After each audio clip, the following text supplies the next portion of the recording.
Bueno, la pregunta que te voy a plantear es la siguiente.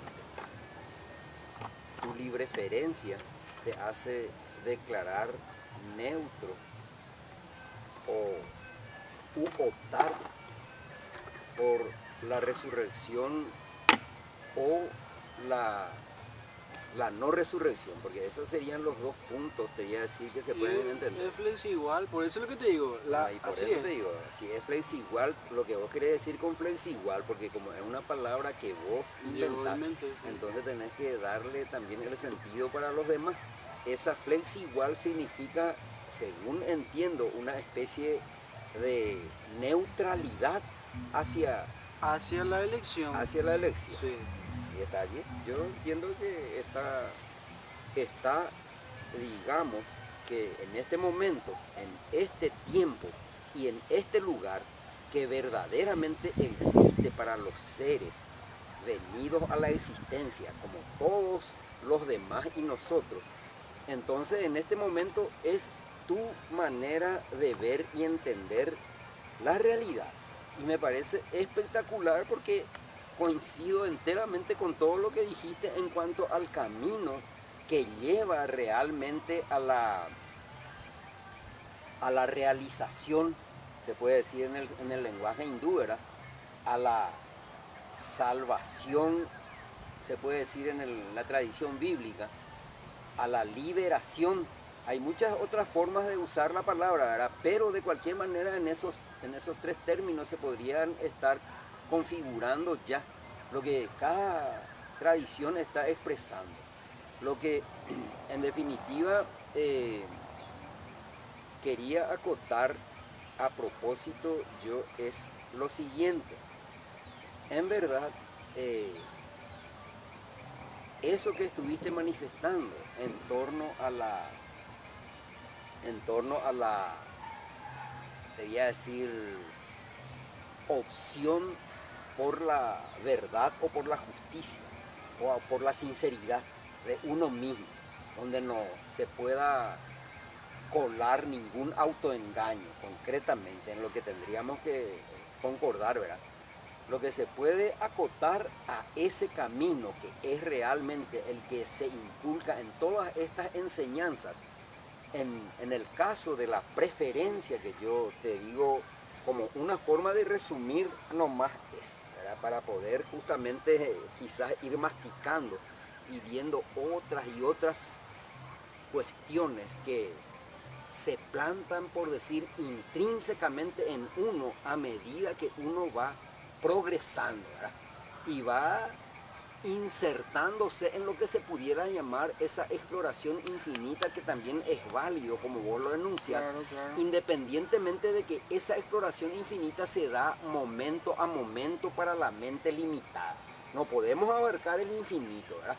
Entonces uno puede ir explorando como ser creado o venido a la existencia de manera infinita, individual, porque independientemente de eso, aparte de tu libre ferencia, manifestaste también de que realmente si uno supiera de que ese estado podría calificar o te voy a decir eh, configurar como eh, infinito, es que si la vida realmente es bienestar o bienaventuranza, inquebrantable se puede decir, o en todo tiempo permanece en la bienaventuranza, como se dice en la tradición hindú, ¿verdad?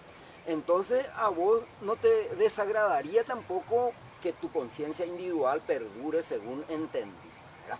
Porque eso es lo que en algún momento manifestaste de tu exposición, que obviamente cualquiera, dijiste, que viera eso, podría optar si sabe definitivamente de que en ese estado prácticamente no va a existir ya estas situaciones, te voy a decir, de... No van a haber mosquitos. No van a haber mosquitos, que es tu manera de poner, ¿verdad?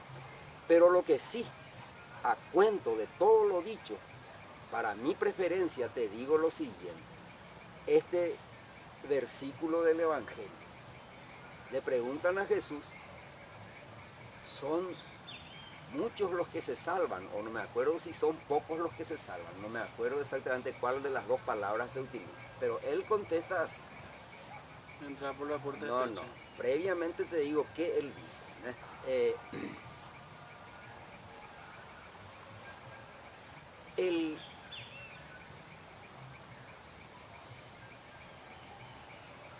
entrar, no es entrar, yo creo que antes que entrar él dice O seguir.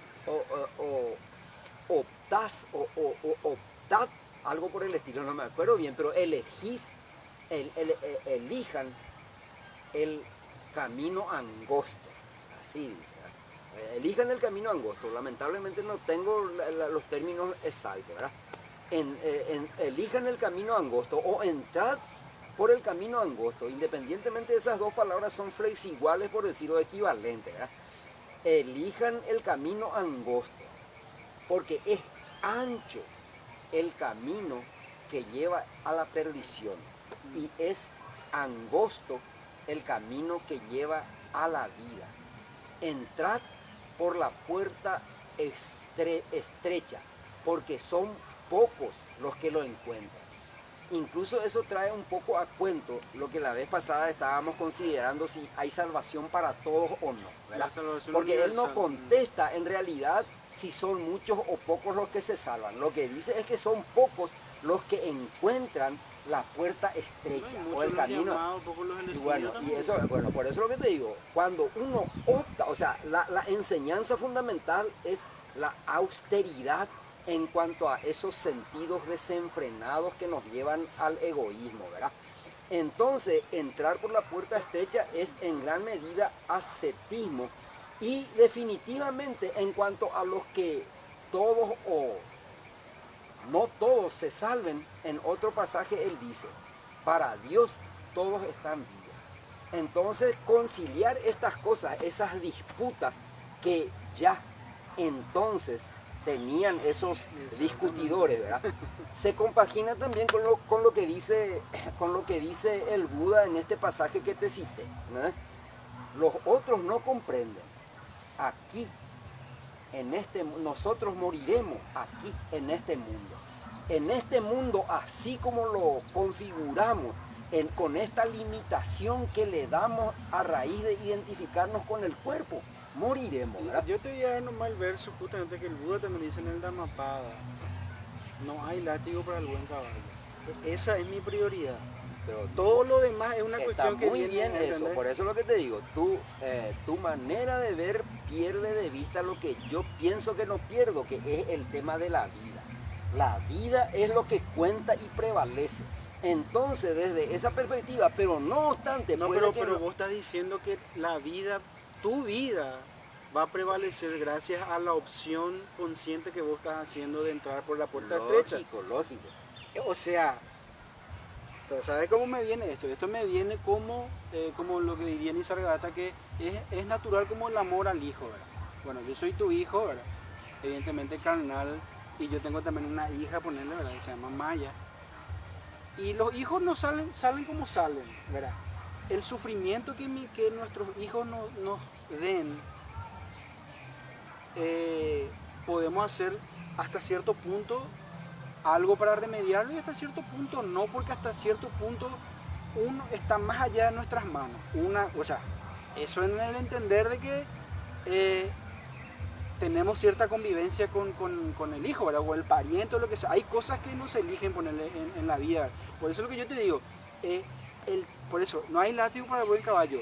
Eso ya implica la vida, porque el caballo está ahí y va a tener que llevar y va a tener que seguir. Implica la vida. Implica la vida. Se diría que en ese contexto, cuando vos mirás de esa manera, estás optando por el punto de vista del Buda, que independientemente de plantear que este mero cuerpo, con los 5 agregados, como él le llama, ¿verdad? Compuesto de los 5 agregados, que en definitiva incluye la mente humana también, en realidad cuando uno tiene apego a eso, que en definitiva el yo individual, ¿verdad?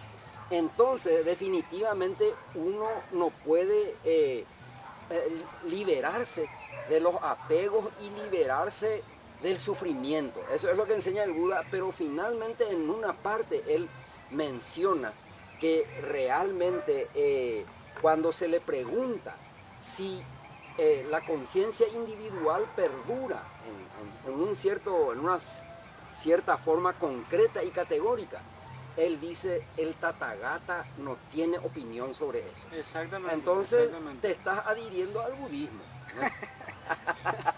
En realidad, justamente me acuerdo que vino una persona, no diré su nombre, pero vino una persona y me dijo, no, vos tenés que...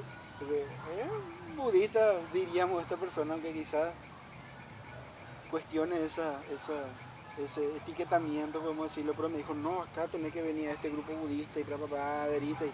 Y yo le digo, pero yo no soy budista. No, pero tenés que ayudar y esto y lo otro. Y, pero, ¿cómo si yo no soy budista? Le dije, no, pero no. Y casi agarró y quitó porque yo tengo mi letrero de la fundación ahí, ¿verdad?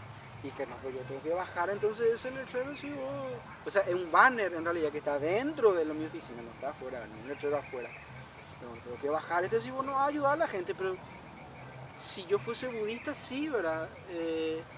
Pero no se da el caso, ¿verdad? Podemos decir que yo... ¿No? En cuanto a esa opción concreta o a esa neutralidad en referencia a la opción, nomás te digo, vos te abstenés de opinar en forma muy concreta y está una manera perfectamente válida dentro de una tradición que diríamos es fundamental para el desarrollo de la espiritualidad en el planeta. Eso es lo que yo te puedo decir y en verdad lo que además en referencia a eso puedo agregar es de que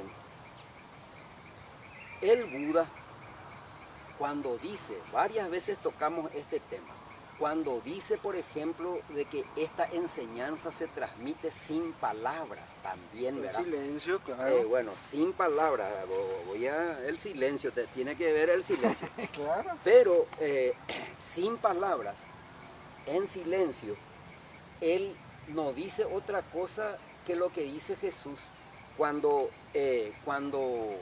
dice que una vez que él muera, ¿verdad? Vendrá el Espíritu Santo. Ese Espíritu Santo es el Espíritu de Dios, o sea, podemos sacarle incluso eso de santo, ¿verdad? El Buda también utiliza muchísimas veces la palabra santo porque se refiere a la pureza, ¿verdad?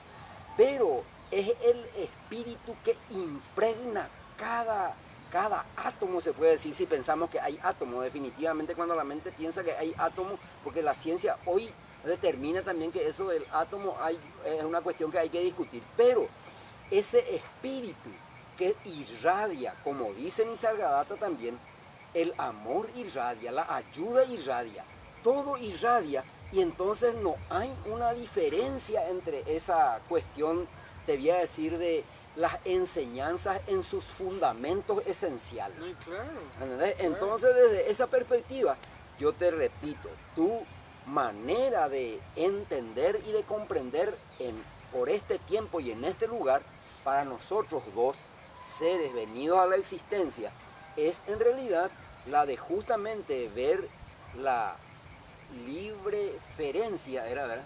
La libreferencia en esa forma en que estás viendo. Y me parece espectacular porque en definitiva la exploración continúa nomás luego. No, y Dios es el garante, ese es el otro Está punto muy que está. bien, me parece.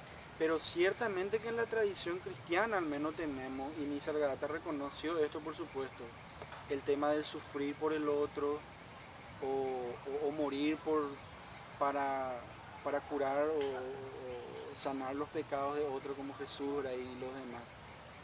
Eso está en el camino del sacrificio, como yo diría, que es el camino de la santidad.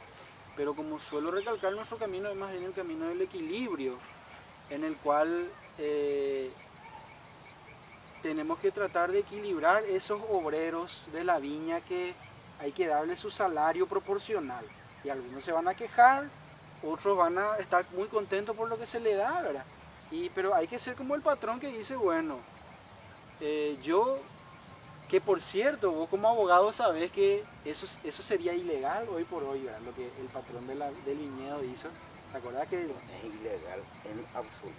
O sea, es No, una pero desde el forma- punto de vista judicial. ¿Cómo que tú vas a ser Y porque el ilegal? mismo Pero trabajo... el patrón pues puede darle independientemente de lo que, o sea, por haber hecho un trabajo concreto y específico, puede dar más a uno que a otro, porque al final de cuentas te voy a decir, esa es su facultad. No, pero es una discriminación. Bueno, y cuando uno ve diferente, No, no, acá hay que reconocer es que se ve diferente. Acá hay dos contextos. El contexto de la parábola y el contexto, vamos a decirle, de las leyes. Porque igual trabajo, igual paga, pues. Ese pues es la No te axioma. apegues a las No, palabras, me porque apego.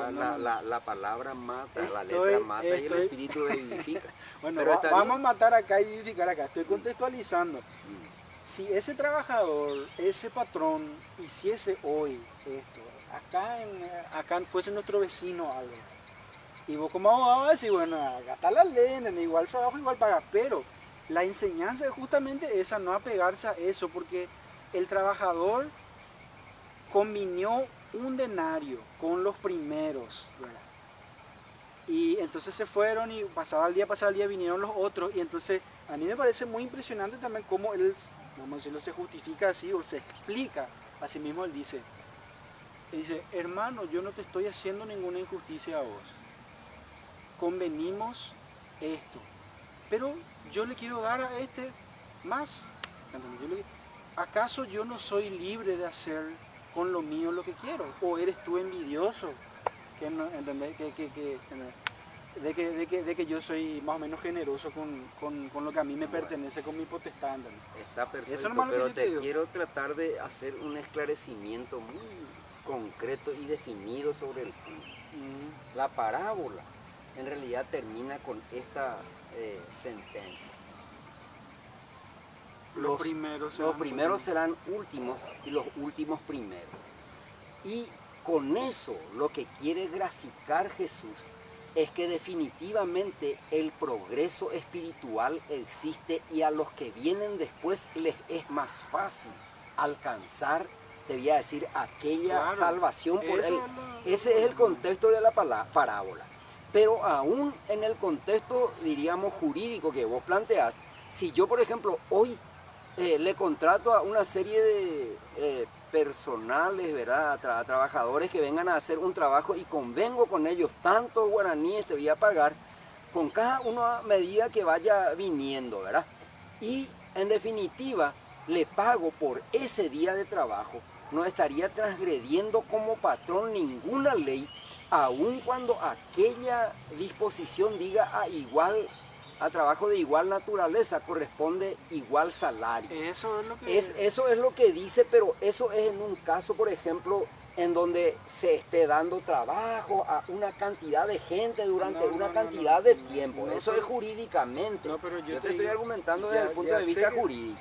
Pero yo también, es cierto lo que vos decís, obviamente, pero ese, por ejemplo, es el caso de una de las cosas que el feminismo también, por ejemplo, ahora está impulsando, de que la mujer, por ejemplo, recibe 30% menos por igual trabajo. Lógico, y Eso eso, por es ejemplo, una es una discriminación, cosa pues. que está en la continuidad. Claro. Pero si en un momento dado yo le contrato a un hombre y una mujer para hacer un trabajo muy concreto y uno, digamos que necesito yo que haga un trabajo por ese solo día, porque acá pues se contempla el día como una unidad, ¿verdad? Porque en el día es donde se está estableciendo la parábola. No estaría yo transgrediendo, o sea que, ¿qué me va a venir a decir? La parábola plantea no solo el día, sino las horas. Eso es lo importante. Y porque desde luego, a pero las medida que horas del transcurre- día son. Ya sé, pero por eso es lo que te digo. Bueno, Los que entraron a las 7 de la mañana, después los que entraron a las 12, después a las 3 o a las 5. Y entonces, esa es la queja principal de los que entraron primero. Dijo, nosotros que soportamos la carga del día. y está perfecto. ¿Entendés? Vos en realidad estás mezclando los contextos, según mi manera de entender, pero es una manera de ver que vos tenés. Los contextos Te voy a hacer quieren- nomás la pregunta concreta. Jurídicamente, ese axioma, igual trabajo, igual paga, ¿se aplica o no? Eso nomás es En realidad hay casos en que se aplica y casos en que Y no. bueno, Esa es la cuestión, porque no podés estar No absolutizando estoy cuando absolutizando. se trata de la cuestión relativa, ¿verdad? claro. Y O sea que eso es lo que la parábola hace, que justamente te quiere romper ese esquema de que, bueno, justamente quiere cuestionar o poner en tela de juicio ese igual trabajo igual. ¿Para qué es lo que es igual y qué es lo que es igual? ¿Entendés? no, Eso nomás eso lo es lo que fue. Esa parábola de ninguna manera va a ese propósito. La parábola solamente tiende a enseñar de que realmente, de acuerdo a cómo acontece la vida y la realidad, ese trabajo que hicieron nuestros antecesores nos benefician ya a nosotros, y a nosotros se nos hace más, se puede decir, fácil ir trabajando para entrar en el reino de Dios, o para poder justamente conformarnos con el curso del Tao, o ese poder que opera en el universo, porque hay progreso. Es esa la enseñanza y no se puede mezclar con lo otro. Por eso te digo, es una cuestión que no hay que mezclar. Lo otro está en un contexto y esto está en otro contexto. Esa es la enseñanza que surge de las palabras, pero cuando mezclamos, ¿verdad? Y sobre todo la mente es muy, quería decir, predispuesta a mezclar muchas veces lo que realmente están en diferentes contextos para poder a lo mejor darle un sentido a las cosas. tenés que mezclar justamente como el patrón mezcló los diversos obreros de diversos horarios y finalmente le dio a todos lo mismo. Esa también es otra de las enseñanzas de la parábola. El rompimiento de esos contextos, de ahí sale esa verdad más profunda. Ese es el proceso dialéctico. Pero diferimos nomás en opiniones. Yo, Le dio la misma paga. Significa, la reclamación pues apunta a decir que unos trabajaron más que otros. sí, Y entonces definitivamente la enseñanza, no sé si dónde discrepamos, cuando realmente todos reciben la misma paga, porque es la paga que uno realmente busca en la vida espiritual, o sea, la vida. Entonces, en realidad enseña que definitivamente aquellos que han trabajado más lo hicieron por nosotros también, ¿no? Y, o sea, por los que vengan por el después, patrón, igual que en nosotros realidad, estamos claro. haciendo. Y el patrón se refiere a Dios, que tiene el poder omnímodo en este proceso de transformación que se va operando en el universo, ¿entendés? Pero está bien, como te digo, es una forma de repente un poco difícil de conciliar, pero en realidad un poquito se puede entender que esa parte ya tiene que ver con cuestiones no relevantes, se podría decir, o no muy relevantes, ¿verdad? Pero el mensaje de la parábola uno tiene que entender así como yo entendí ya cuando lo escribí y lo puse en el nuevo tratado acerca de la inmortalidad. En este sentido, que la evolución efectivamente acontece y los niveles en el sentido espiritual dependen realmente en última instancia de ese patrón, que es el que está en todo desde el principio, que se va haciendo a sí mismo en nosotros, ¿entendés? Entonces, si nosotros separados de él queremos cuestionarle, bueno, ahí ya es otra cosa, ¿no? Por eso es que uno tiene que aceptar esa voluntad, ¿verdad? Aunque venga como venga, aunque el sufrimiento venga, independientemente de todo, la liberación del sufrimiento, el Buda lo enseñó, que viene con la comprensión de la verdad del sufrimiento, verdad que solamente uno puede comprender con la experiencia directa. Yo sufro en mi carne, en mi ser, te voy a decir, condicionado, que vino a la existencia, se manifiesta este sufrimiento. Yo trabajando por eso puedo llegar a liberarme, porque después de todo comprendo de que realmente ese trabajo consiste en ver la verdad y en ceñirme a la verdad a toda costa, al noble óctuple sendero, ¿verdad? La rectitud. Entonces, si yo veo y funciono así, en verdad, definitiva y decididamente, en verdad voy a liberarme del sufrimiento por la experiencia directa.